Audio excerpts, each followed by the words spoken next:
లేఖనముల ప్రకారం, వాక్య ప్రకారంగా, లేఖనముల ప్రకారంగా క్రీస్తు మన పాపముల నిమిత్తము మృతి పొందెను. యేసు ప్రభు మన కోసం చచ్చిపోయాడని ఏం చూపించాలి చెప్పండి? లేఖనాలు చూపించాలా? చాలా మంది ఇతర దేవుళ్ళు, ఇతర గ్రంథాల్లోకి వెళ్ళిపోయి ఏమండి ఏదో ఒక పద్యం పట్టుకొని ఏమండి వాళ్ళవి ఇవన్నీని ఏమండి వాళ్ళ పద్యాలు వాళ్ళవి, వాళ్ళ వ్రాతలు వాళ్ళవి, గ్రంథాలు వాళ్ళవి. వాళ్ళ గ్రంథాల్లోనికి వెళ్ళి ఇదిగో యేసు ప్రభు గురించి ఎక్కడ ఉంది, ఈ గ్రంథంలో ఉంది. యేసు ప్రభు కోసం ఆ గ్రంథాలు ఉంటే అయితే నమ్ము, ఇలా గ్రంథాన్ని నమ్ము, ఇంకెందుకు మరి ఆ గ్రంథంలో ఉంది కదా. ఆ గ్రంథాలు ఇంకా చాలా విషయాలు ఉన్నాయి. ఇదొక్కటే యేసు ప్రభుదట, మిగిలినవన్నీ యేసు ప్రభు కాదట. అంటే నీకు ఎక్కడ అనుకూలంగా ఉంటే అది మార్చేసుకుంటావా?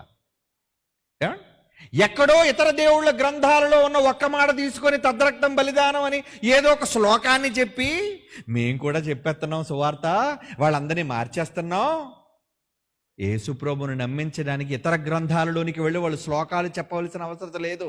నేను మీకు అప్పగించినది ఏదని చెప్తున్నాడు పౌలు? ఇతర గ్రంథాల లేఖనములు అంటే బైబిల్. లేఖనము అంటే బైబిల్. కొంతమంది పిచ్చోళ్ళు అంటారు బైబిల్ అన్నమాట బైబిల్లో ఉందా? ఎందుకు లేదు? లేఖనం అంటేనే బైబిల్ రా. లేఖనం అంటేనే పుస్తకములు అని అర్థం. ఏమండి? లేఖనం అంటే బైబిల్. లేఖనముల ప్రకారము క్రీస్తు మన పాపముల కొరకు మృతి పొందును, చచ్చిపోయాడు, సమాధి చేయబడ్డాడు. ఆ లేఖనముల ప్రకారంగానే మూడవ దినమున మృత్యుంజయుడై తిరిగి లేచాడు. ఇది సువార్త, లేఖనముల ప్రకారమైన సువార్త. మరి ఈ సువార్త చెప్పకుండా నువ్వే సువార్త చెప్తున్నావు? దొంగ సువార్త, మాట్లాడకండి. ఎందుకు మాట్లాడుతున్నారు మీరు? మోకాళ్ళు ఏం చేస్తారు మిమ్మల్ని? ఏమండి ఏ సువార్త వీళ్ళు చెప్తారు చూడ, భిన్నమైన సువార్త అంటారు దాన్ని. ఈ భిన్నమైన సువార్తను మేమైనా పరలోకం నుంచి ఒక దూత చెప్పినా సరే శాపగ్రస్తుడగును గాక అని అన్నాడు పౌలు. గలతీ పత్రిక 1వ అధ్యాయం 6, 7, 8, 9 వచనాలు చదవండి. ఏది పడితే అది సువార్త? నీ నోటుకు వచ్చిందల్లా వాగేసి ఏది పడితే అది వాక్యం చెప్పేసి సువార్త చెప్పేశానని అంటావా? సువార్త చెప్పినందుకు మమ్మల్ని బాగా కర్రలతో తన్నారండి. మరి తన్నరా? వాళ్ళు దేవుడి కోసం మాట్లాడితే నేను చెత్త కొట్టరు? ఏమండి నీకేం పని అయ్యా వాళ్ళ దేవి దేవతల కోసం మాట్లాడడానికి? సువార్త కోసం తన్నులు తిన్నారు వీళ్ళు, మొదటి శతాబ్దపు అపోస్తలులు. ఏమండి యేసు ప్రభు సిలువేయబడింది తన సువార్త కోసం, తను చెప్పిన మాటల కోసం. ఏ దేవుళ్ళ కోసం చెప్పాడు ఆయన? ఏమండి ఏ దేవుళ్ళ గురించి సువార్తలో విమర్శించారు చెప్పండి ఆయన? లేదే. కానీ ఈరోజు తప్పుడు విధానంలో క్రైస్తవ్యాన్ని తీసుకువెళ్ళిపోయి ఈరోజు మన ప్రక్కనున్న తోటి హైందవ సోదరులను శత్రువులుగా మారుస్తున్నారు, ప్రేమను చంపేస్తున్నారండి.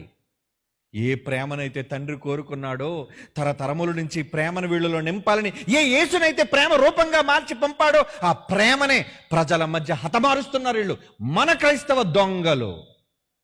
జాగ్రత్త, అలాంటి వాళ్ళు ఫాలో అవ్వకండి, అలాంటి వాళ్ళ మాటలు వినకండి. వాళ్ళు చెప్పేది వాక్యం కాదు, భిన్నమైన సువార్త. సువార్త అంటే యేసు మరణం, సమాధి, పునరుద్ధానాలు బైబిలులో ఉన్నవి చెప్పు. లేఖనముల ప్రకారంగా యేసు లేచాడని చెప్పు. ఇతర మత గ్రంథాల ద్వారా యేసు ప్రభు ఇందులో లేచాడు, యేసు ప్రభు బలైపోయాడు, బలి పశువు, గొర్రెపిల్ల చెప్పొద్దు. నీ బైబిల్లో లేవా బలయ్యాడని? ఆయన బలి పశువుగా మారడం నీ బైబిల్లో లేదు అంటే ఏదో ఒక పిచ్చి, ఏదో ఈ వాక్యం చెప్పడం వాళ్ళందరూ నమ్మేస్తారేమో అనుకుంటున్నారేమో. నో, వాళ్ళందరిలో శత్రుత్వాన్ని రెచ్చగొడుతున్నావు, ప్రేమను చంపేస్తున్నావు. అలా చేయకండి.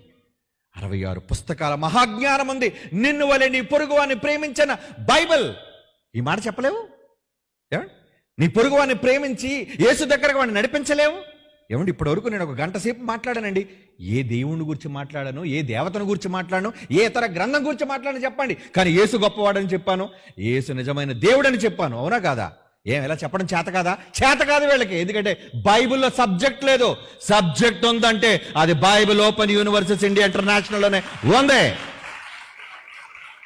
బైబిల్ను బైబిల్గా చెప్పడం అంటే care of address is BOUI Christ church మాత్రమే. ప్రపంచంలో ఎవడో ఒప్పుకోపోయినా డోంట్ కేర్.